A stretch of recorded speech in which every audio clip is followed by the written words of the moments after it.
And this machine around us, this so-called music industry, is such a demonic thing. It sacrifices people's lives and their essences.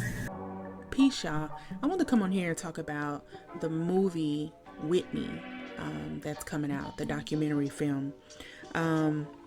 Pat Houston is the executive producer of this movie. So I just have a few questions. I could piece together a whole bunch of clips and insert things to explain my point, but I just have some questions and I will be brief. So hopefully you guys can, maybe answer them for me below. Let me know what you think about this mess. First I really want to know, why is Pat the spokesperson for this family, for the Houston family? Because according to Leola, Pat is a Garland and not a Houston. She married into the family. She married Gary Houston, which, according to this movie, was strung out on drugs too. Okay? I mean, it seems like Pat really loves the spotlight. She is definitely that sister in The Bodyguard. If you go back and look at that movie, you will see that, in my opinion, Pat Houston comes off as the sister who tried to have Whitney's character, Rachel, murdered. Okay? And when Whitney passed, we all know that Whitney had a substantial estate and the monies were supposed to go to Bobby Christina.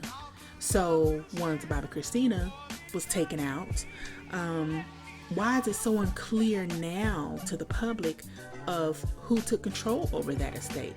Was it Pat Houston? It damn sure wasn't Bobby Brown. Was it Sissy Houston? Was it Gary? Did it go to the brothers? So what's really going on now? In this movie, they're going to be talking about Whitney Houston being molested by Dee Dee Warwick. It goes on to talk about Whitney's lesbian relationship with Robin Crawford, which is a school friend. Apparently Whitney was being bullied at school, and Robin kind of stepped in back then and protected her, from people at school. And so they kind of grew up together, and Robin went out on the road with her and so on and so forth. And the whole Paula Abdul comment that's in the movie, where Whitney Houston kind of talks smack about Paula.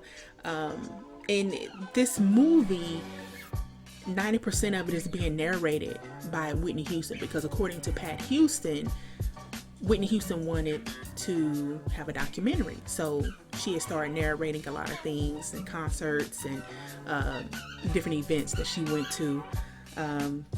So, I guess that would be nice to kind of listen to what Whitney had to say. Then in the movie, you're going to have Whitney's cousins, her aunts. A lot of her family participated in the movie. So I don't know if these people got paid or not, if it was something of benefit for them to even participate. I'm sure it was, nobody these days does anything for free, it seems. So I just have a lot of questions. I don't understand what, coming out with this documentary really is going to do. Because we all know that she was on drugs. We all know that was a vice for her, for Whitney. But so is, a lot of people in Hollywood,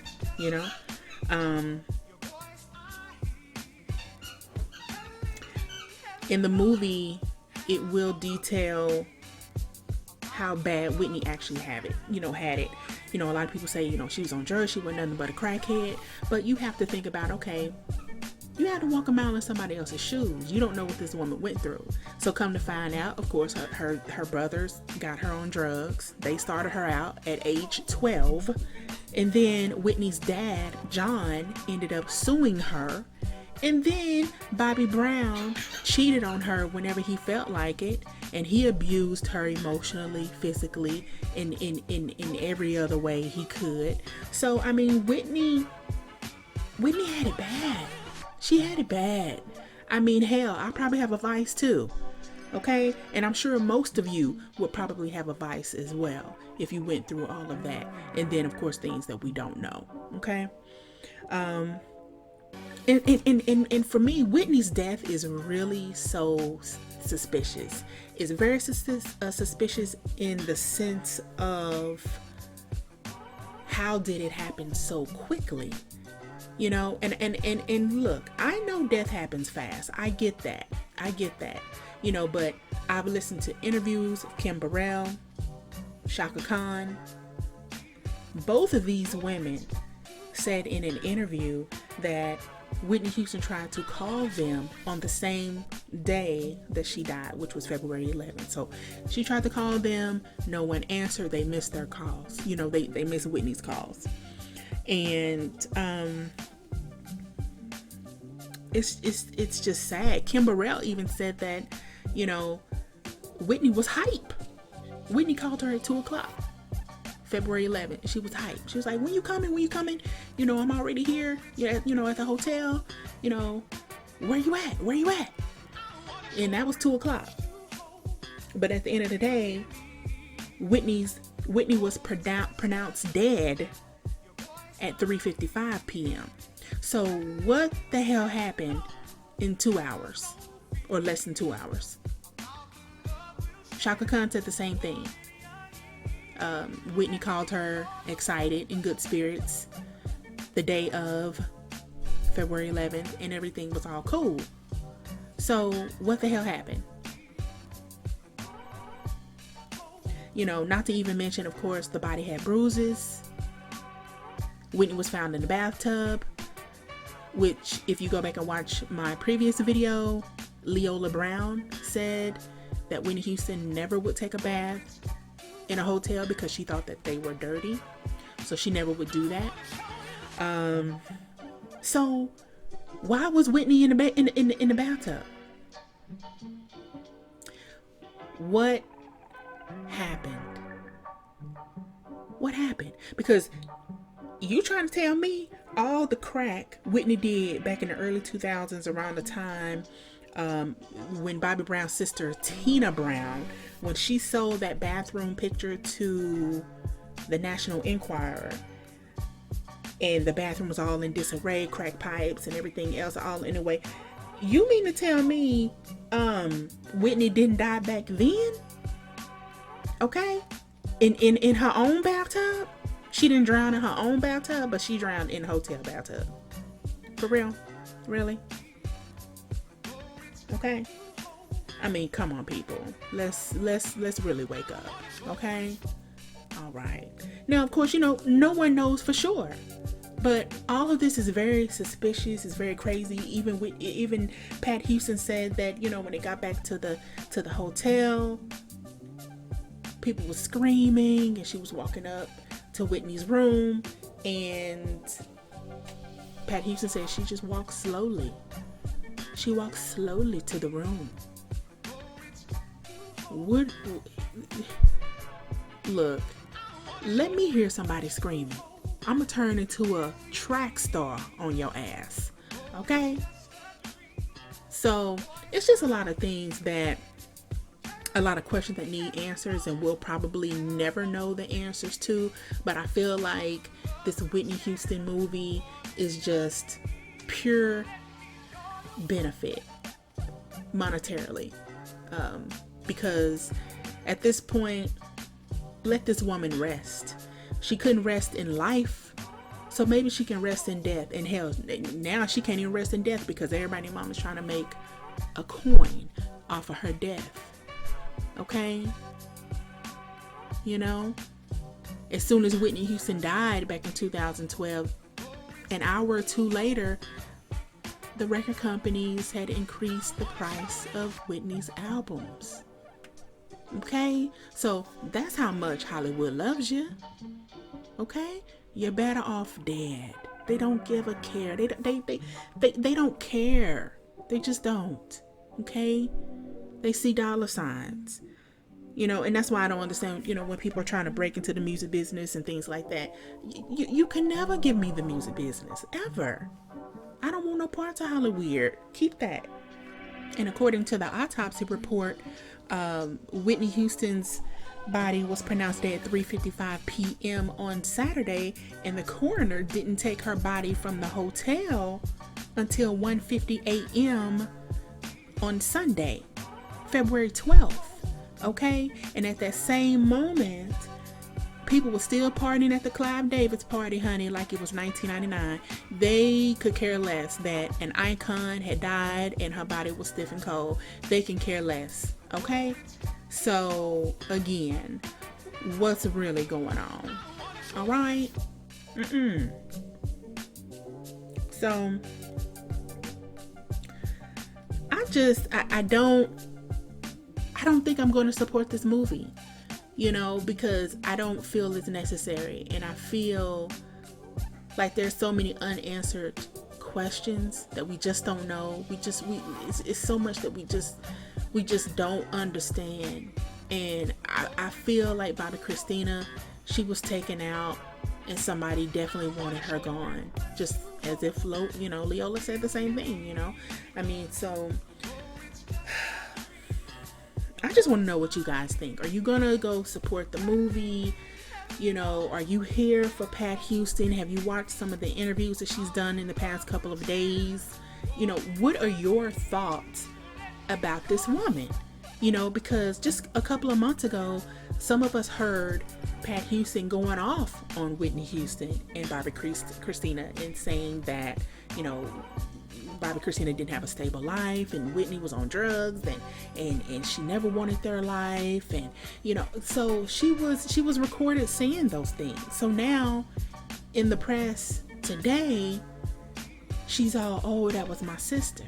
Okay, so we're dealing with sociopaths here. Okay, and I think everybody needs to fully understand what we're dealing with when it comes to Pat Houston. Her big forehead ass is no good. Okay, so you can support the movie if you want to. I'll catch it on the fire stick. All right, so that being said, again, like, comment, and subscribe. Let me know what you think about this whole fiasco. Let me know if you're going to support the movie or not. What are your feelings? Let's talk about it. All right, I'm out.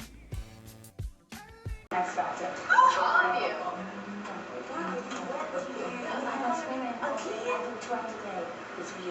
12 today. I have to. I'm just saying love it because I can't. I love it. And paying tribute. It's my dad. It's my dad. I'll see you later. I'll see you later. Mom, come see her. Come say hi to. Come say hi to your godfather. Come say hi to your goddad. With the latest on the investigation for us from Los Angeles. Whitney Houston's death is not stopping tonight's Grammy Awards. Nichelle Turner is on the red carpet as Houston's friends and colleagues make their way inside. Nichelle, what are you hearing so far? What are people telling you? You know, what we're hearing right now on the red carpet is a lot of solemn, a lot of heavy hearts. And with me right now, I do have one of Whitney Houston's closest and dearest friends for the past 13 years, Miss Kim Burrell. Kim, you told me just a minute ago that the last time you spoke with Whitney was yesterday. It was yesterday. I got to LA for this, and she told me to call her. When I got here, we was going to go to the Clive party last night. So I called her and I missed her, and so I was in baggage claim. She called me and missed me, and so she left a message at about 2 o'clock, and I checked it, and she said, hey, call me. I don't know where you are. Call me back. Call me back. And I called back several times, and of course, I didn't get an answer because my friend had gone. And she was in great spirits as always, and just left a message in the spirit that she would when she couldn't reach me, because that's just the friendship we had. If I couldn't reach her, I'd call her back and leave the same kind of message. But you know, God is good. And you were, I think, going to go to the Clive Davis party. Yes. It was a surreal event where Whitney's body was still in the hotel, and there was this sort of party where apparently half the room were in tears, the other half were kind of partying. What did you feel about that? I thought that was complete insanity.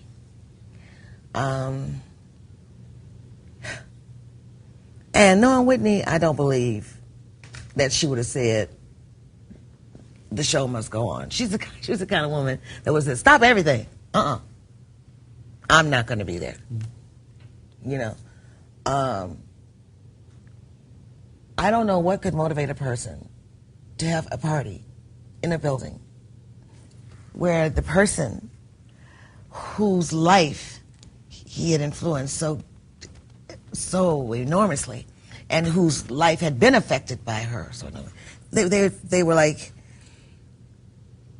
I don't understand how that party went I on. had Clive Davis by pure chance in here on Friday night with Jennifer Hudson, and he obviously worshipped Whitney, and I think he must have gone through agony when he heard this news, knowing it was 2 or 3 hours till this event. Right. And I think he took the decision Yeah. to turn it into a tribute to her.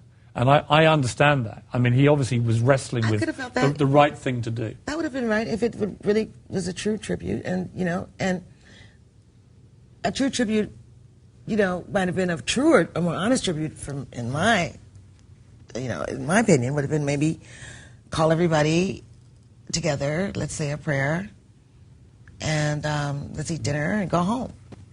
What is your I couldn't get dressed. I was supposed to go to the party. I just got off a plane from Miami at about 5:30.